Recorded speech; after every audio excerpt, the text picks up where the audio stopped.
with a clever disguise. You can make them believe if your story is told through a hero's eyes. So you're making some plans and you're careful each step of the way. But this old world has its own rules, there'll be a price to pay. And maybe you're in some trouble, maybe she's feeling dangerous. She's got the other one seeing double. Polyamorous, polyamorous.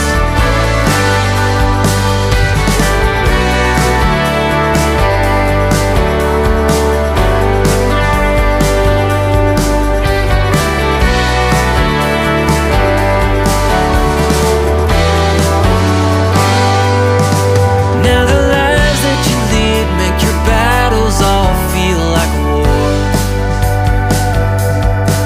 But the love that you see keeps you tied up and free to have so much more. So you stick to the plan and you're careful each step of the way.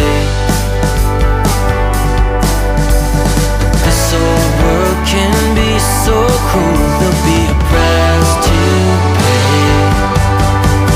Maybe she's not so subtle, maybe you're feeling glamorous. You got the other one undercover. Polyamorous, polyamorous, polyamorous.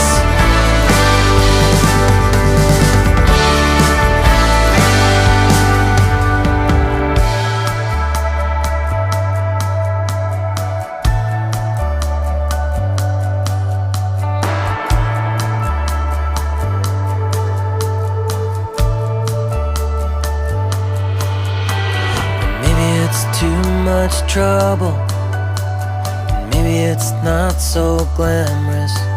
When all your neighbors start to shun you, when all your kids start losing patience. But in a flash of light and thunder, here comes your hero breaking chains, and she's got the love that makes you wonder. Polyamorous, polyamorous, polyamorous, polyamorous.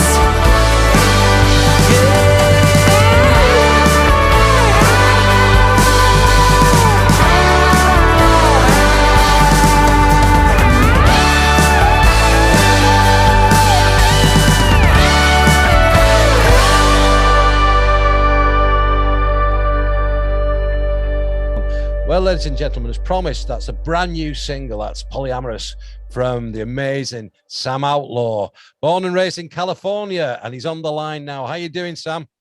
I'm good, Paul. How are you? I'm good. Where are you situated right now? Well, I'm in my guest room in Nashville, Tennessee, East Nashville to be precise. Yeah. Oh, So cool. the headquarters of a lot of musicians and a lot of rapidly rising house prices. so thankful that we bought a place here a few years ago. But yeah, East Nashville is home right now. Oh, brilliant. And I'm just talking a little bit off air that we did meet several years ago now in Manchester at a little small club when you were supporting Aaron Watson, but you had a guitarist with you as well, didn't you? Was a guy from Mexico? Yeah, well, he's born in Southern California, but yeah, Danny Garcia, amazingly talented musician in his own right. And yeah, that was a cool tour. Even if you're going to have one person with you, Danny Garcia is the guy to have. Oh, it was amazing because the guys who opened up for you before you, Gary Quinn, and Luke as well. I'm heavily involved with them now with the BCMA, the British Country Music Association. So we hang out a lot of the times now with those guys, and it's just brilliant. So cool. But since then, your career's just taken off. I mean, I don't know if you're aware, but you've got two of your earlier hits, a massive line dance favorites over here. Oh, is that right? Yeah, Angelino. Okay, wow. That's so from the first record, yeah. I'm Gonna Love You for a While. Oh, love her. I think it's called Love Her for a While. Love for a While. Yeah, yeah. Which is as close as I ever get to getting it right on stage. Probably. I forget my own lyrics. Well, I cover those two anyway, so I'll Oh, openly say I wow. cover those two. Man, I still love those songs. I still love playing those two live. Two of my favorites for sure. So very thankful that folks out there are digging it. Yeah, I mean it's still a floor filler. I mean, as soon as you play it, or Cool. the DJ will play Oh it, man, they're all dancing there. So yeah, that's so sweet. you're a line dance guru. All right. If only I could line down. I better get a little better at line dancing, otherwise I might disappoint people.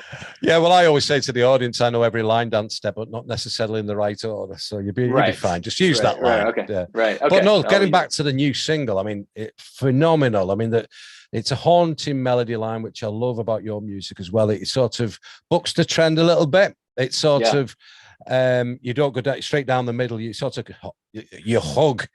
And it's not even classed as pure country as some, I don't think. You've got a multi-genre kind of flavor to your tracks as well.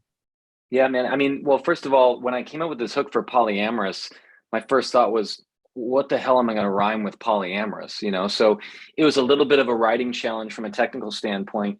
But once it came together, I could sense right away that it wasn't going to be even what I would consider like alt country. You know, it's kind of like a lot of my tunes. I feel like it's a rock song, but when you add pedal steel and some of these other elements, like you said, I do kind of like it sometimes when tunes have, like, it's pop music and it's hopefully a catchy 3-minute song, but I'd like to keep people guessing a little bit because I feel like I keep myself guessing. It's a story that's inspired by a real life story about this love triangle, these three people that were together in like the 1940s that ended up creating the Wonder Woman comic books together. But so I was inspired by the story that I read that was just fascinating.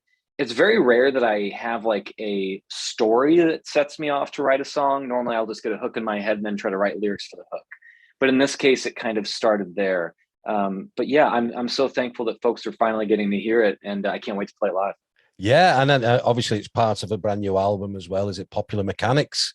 How did that name come about, Popular Mechanics? Well, yeah, I think first of all, it's obviously a magazine. At least it's popular in the United States. When I was growing up, it's been. I mean, I know your listeners won't be able to see this, but my producer gave me this. It's a May 1950 copy of a Popular Mechanics magazine. Wow. So you can see we've got some astronauts on the cover.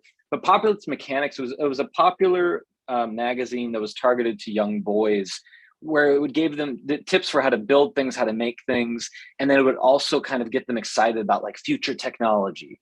Like even I love this tagline. It says Popular Mechanics, written so you can understand it. I just think that's so cool. You know, it's just distilled down to something so simple. But the magazine, again, in the 40s and 50s and 60s, I think it originated like maybe the 1920s, but it kind of gave this very optimistic view of the future, you know, like the atomic homes and flying cars and robotics and all this. So I think I obviously find myself in a genre, whether you want to call it roots or country Americana, it's obviously a very nostalgic genre. But there's this side of me that loves nostalgia and loves mixing in elements of the music that's come before me. But there's this huge side of me that really loves, hey, what's possible? Yeah. How can we take something and kind of tweak it a little bit to now make it different, or now make it distinct from simply just carbon copying something, you know, that was made 30 or 40 or 50 years ago. So Popular Mechanics really is meant to, well, first of all, it has the word popular in it. So I'm trying to sort of give people this little bit of a hint that, hey, we're making pop music. Yeah.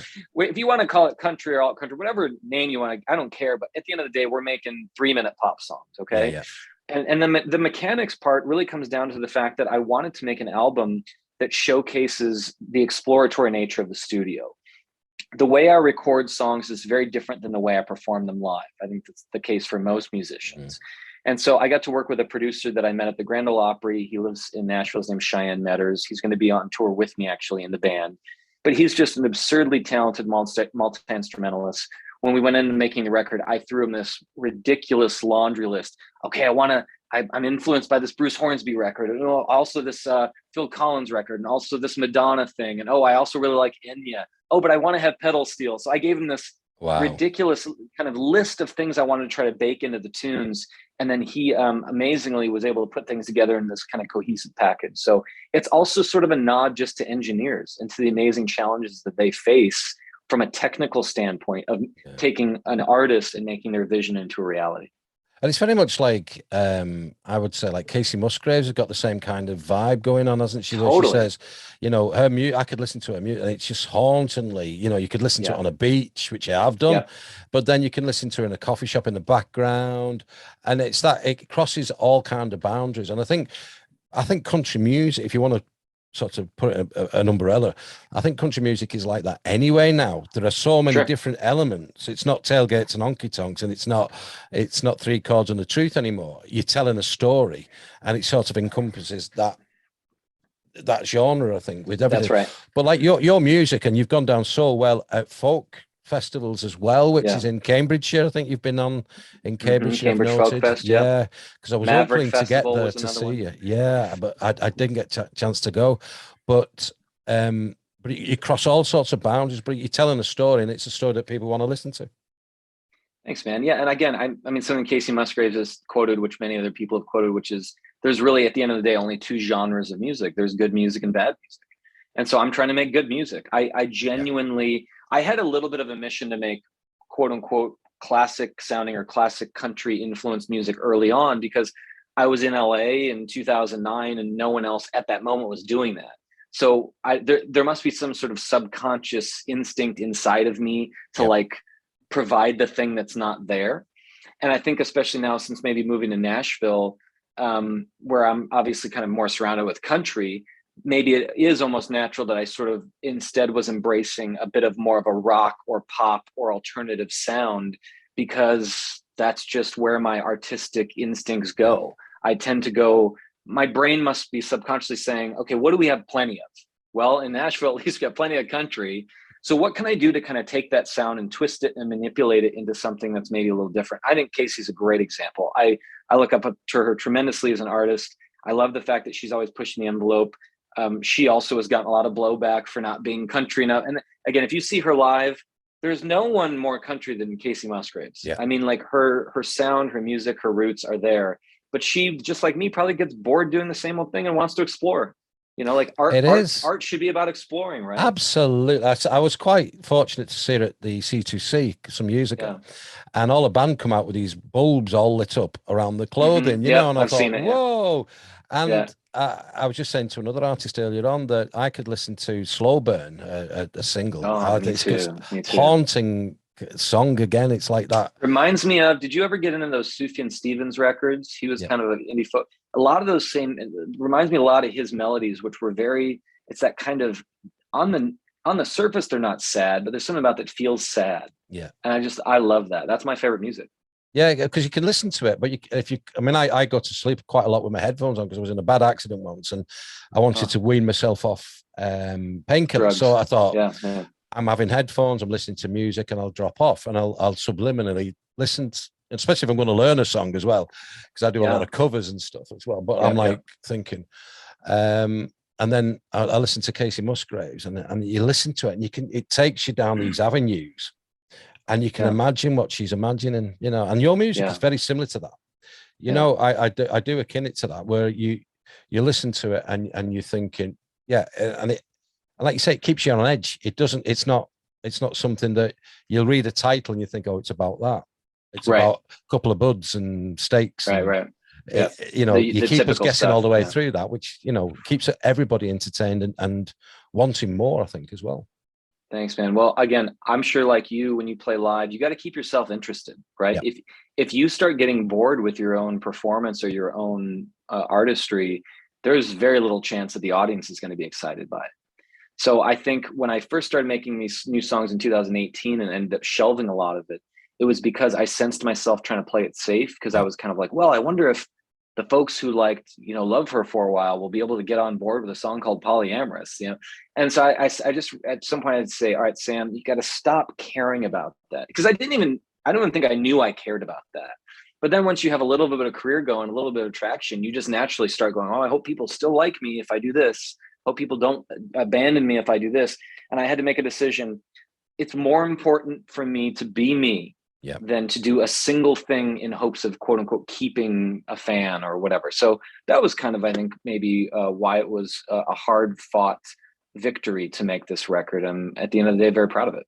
Yeah, I think if you start becoming, I'd say, quote unquote, false, Yeah. Your true fans will go, oh, hang on a minute, he's sold out here. Yeah, it's funny. Like there've been a few people who've commented, "Hey, I wanted country music, and this is not, my definition of country music, so I'm out of here. I'm gonna." And I've thought to the, at the end of the day, what those people also really want is authenticity. They seem to value this thing called authenticity.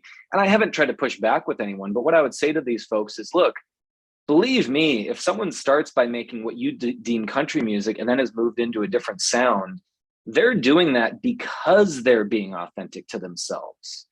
That's what would lead someone to do that. What would be the ultimate falsehood would be to continue churning out a caricature of yourself so that you can placate an audience who, in your mind, has expectations for how you're going to sound. So to me, these people who care about country being country, I totally get that. But I think what you really care about is an artist being authentic. I think that's at the heart of what you care about. And for me, authenticity meant doing my own thing.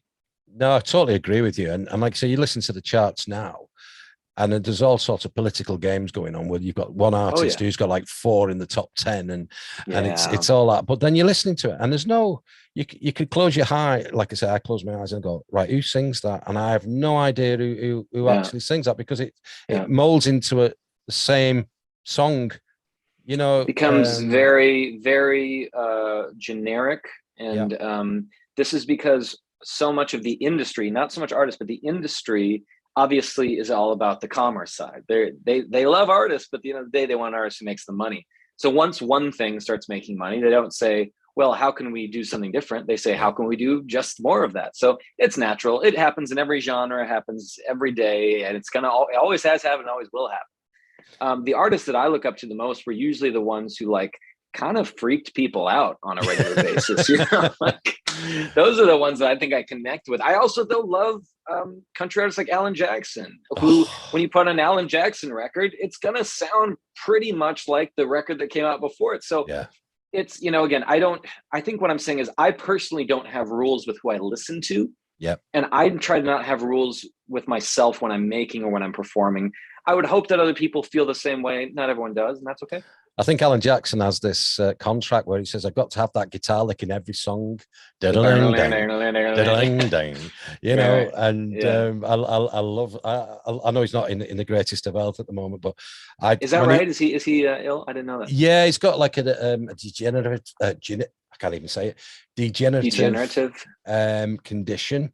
And I think on the CMAs, he came on and somebody commented that and I think he's drawing back a little bit from live. But when he brought out that new album, and he just hit Nashville right between the eyes, and where have you gone? Where's country music gone? And I thought, wow, he's making and then he brings out a single called Back. We're bringing it all back. I thought, whoa, this guy's really going for it, It's like now the neo-traditionalists are now the neo-traditionalists. Yeah, definitely. But also you've got, like I said, a big tour lined up as well, and starting off in Scandinavia and then bringing yourself over to these shows in the UK. Yeah, and I should tell you, we just decided, especially by the time this interview airs, we're rescheduling all the European dates for later in the year, except for UK. So the UK dates are all intact. We're doing 9 UK shows. Also very exciting. This is going to be announced soon, but not yet, is Ruthie Collins is going to be opening. And if you don't know her, she is a really tremendous artist. She's got a new single called Hypocrite, which has just been I've been playing it over and over again. I can't wait to hear it live. So she's going to be playing in my band as well as opening the gigs. Wow. Check her out. She's just an incredible talent here in Nashville. So I feel like it's given the UK audience a huge extra boost of a reason to come out and party with us. Okay, so let's have a look at obviously, it's probably a good idea, really, because it's still cold in Scandinavia. So it's good shout. But we're looking at 22nd of March, Hen and Chicken, Southfield, Bristol. 24th of March at the Jericho Tavern in Oxford, and 25th of March, Mid Sussex Town Hall, Music Hall, sorry. 26th of March, Manchester Academy. I'll probably get to see you there at the Manchester Academy. Oh, great. I love that. I love Manchester. Well, Manchester, from where I live about 15 miles away from Liverpool and about 20 miles away from Manchester. I'm right in the middle. Okay. So I'll probably go to that one. Then you're on the 27th of March at the Oran Moor at Glasgow. And then finishing off the UK at the 28th at the Gosforth Civic theatre as well. So we'll announce those more and more as we go along. But it's quite interesting you mentioned like Scandinavia. I've just recently, as of last weekend, brought over Eleanor Springstrike, a Swedish country music star, over. So we interviewed her and she said, I'd love to come to the UK. So we said, well, I can get a couple of dates lined up for you. I'll do the support and the sound and everything. So we did it was quite tiring, but yeah, we loved it. Yeah. Absolutely loved it. And she phoned me today saying, I had such a brilliant time. She wants to do Ireland next and I'll be involved in that at some point. But no, the Swedes are such beautiful, wonderful people. I'll forever in my life, some of the happiest memories in my life are the shows I've gotten to play in Sweden and Norway. And yeah, man, they're just wonderful. It's the best. Yeah. And she's looking for me to bring me over there as well to do some stuff. So, cool. So that'd be cool. That's so cool. Before we finish, I want to ask you a question that I ask all my audiences, and it used to be the Mount Rushmore question, but I've changed it now because I wrote a song called Fire Pit Friends, which is all about my friends, and we're coming out of lockdown and helping each other all around the fire pit.